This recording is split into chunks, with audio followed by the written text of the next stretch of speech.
बच्चन का समर्थन किया है। मुखपत्र सामना में जया बच्चन की तारीफ की है शिवसेना ने और कहा कि बेबाकी के लिए प्रसिद्ध हैं जया बच्चन। जब पर्दे वाले हीरो चुप हैं, जया जी सामने आई हैं। फिल्म जगत अगर गंगा नहीं है तो गटर भी नहीं है। सामना में ये तमाम बातें लिखी गई हैं। बड़ी खबर इस वक्त की हम आपको बता दें, शिवसेना के मुखपत्र सामना में जया बच्चन का समर्थन किया गया है उस बयान को लेकर जो उन्होंने सदन में दिया था। लेकिन कंगना के बयान में तल्खी की असल वजह यह रही कि जया बच्चन ने राज्यसभा में बयान देते ही उनको भी निशाने पर ले लिया।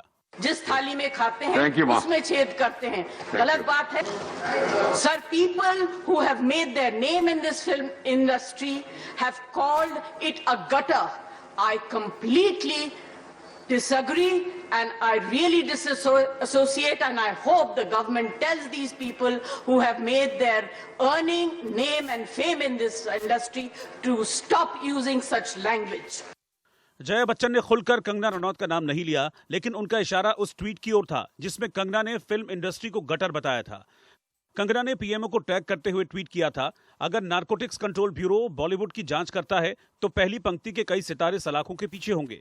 अगर ब्लड टेस्ट हुए तो कई चौंकाने वाली बातें सामने आएंगी।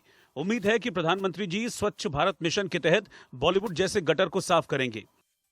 लेकिन जब जया बच्चन ने निशाना साधा तो कंगना ने भी जवाब देने में देर नहीं की, बल्कि उन्होंने अभिषेक बच्चन और श्वेता बच्चन को भी घसीट लिया। कंगना ने लिखा, जया जी क्या आप तब भी यही कहती अगर मेरी जगह आपकी बेटी श्वेता को कम उम्र में पीटा गया होता, ड्रग्स दिया गया होता और शोषण होता? क्या आप तब भी यही कहती अगर अभिषेक लगातार शोषण की बात करते और एक दिन फांसी पर लटके पाए जाते? थोड़ी हमदर्दी हमसे भी दिखाइए। राज्यसभा में जया बच्चन के बयान और कंगना की कड़ी प्रतिक्रिया के बाद माहौल गर्म हो गया है। हालांकि इसकी वजह यह भी रही कि जया बच्चन ने सीधे बीजेपी सांसद रवि किशन पर भी हमला बोला। उन्होंने बॉलीवुड के ड्रग कनेक्शन पर लोकसभा में बयान दिया था। Just because there are few people, you cannot tarnish the image of the entire industry. Right. This industry brings international name and recognition also, apart from the political people. I was really embarrassed and ashamed that yesterday one of our members in the Lok Sabha spoke, who is from the industry, against, I'm not taking a name, against the film industry. It's a shame. जिस थाली में खाते हैं उसमें छेद करते हैं, गलत बात है। असल में मॉनसून सत्र के पहले दिन रवि किशन ने बॉलीवुड में ड्रग्स के इस्तेमाल का जिक्र किया था, लेकिन जया बच्चन के सख्त लहजे पर रवि किशन हैरान रह गए। देखिए, हमको जया जी से समर्थन चाह रहे थे, हमारी सीनियर हैं, लेकिन उनसे समर्थन के बजाय हमको उन पे उन्होंने आरोप ही लगा दिया।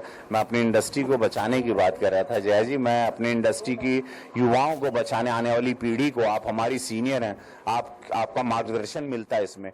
आप भी जानती हैं आपके ज़माने में सब नहीं था, अगर धुआं निकल रहा है तो कहीं आग होगी। हम लोगों को उसको संभालना है, सरकार द्वारा इसको संरक्षण मिलना है, एनसीबी द्वारा वो सारे नार्कोटिक गैंग्स को पकड़ना है ताकि ये माहौल गंदगी वाला निकल जाए, ताकि जिस तरह सुशांत को एडिक्शन लगवा दी है, ये सारी चीज़ों को ख़त्म करने की हमने एक आवाज़ उठाई थी। लोगों को जया जी भोजपुरी इंडस्ट्री से रोज़गार मिलता है। मैं वही रवि किशन हूँ, मेरा कोई गॉडफादर नहीं है जया जी, मुझे किसी ने काम नहीं किया। मैं हिंदुस्तान की 7-8 इंडस्ट्री में काम करता हूँ, तेलुगु में भी उतना पॉपुलर हूँ जितना मैं नॉर्थ में हूँ, तो मैं वो व्यक्ति हूँ, स्वयंभू हूँ मैं जया जी। कोई थाली में, जिस थाली में रहा उसको सोने की थाली बनाया, मैं वो रवि किशन। जया बच्चन ने बेशक फिल्म इंडस्ट्री का मुद्दा उठाया और सरकार से उसे समर्थन देने की अपील की। State and employment is at the worst level. In order to divert the attention of the people, we are being used to be flogged by the social media and the government's non-support. लेकिन पेच ये है कि Samajwadi party Maharashtra की अघाड़ी सरकार के साथ है, इसीलिए उनके बयान से सियासी पारा चढ़ गया है।